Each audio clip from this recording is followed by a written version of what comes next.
Today seems to be the last day of my seeing these Jura mountains here.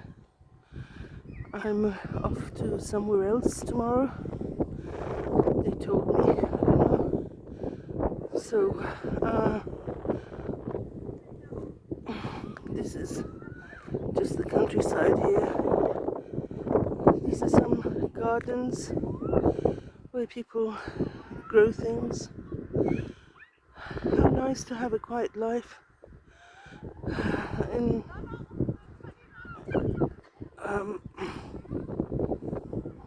know how to do gardening, So these are the mountains, and in Germany, people used to be up and down the mountains with their mountain bikes.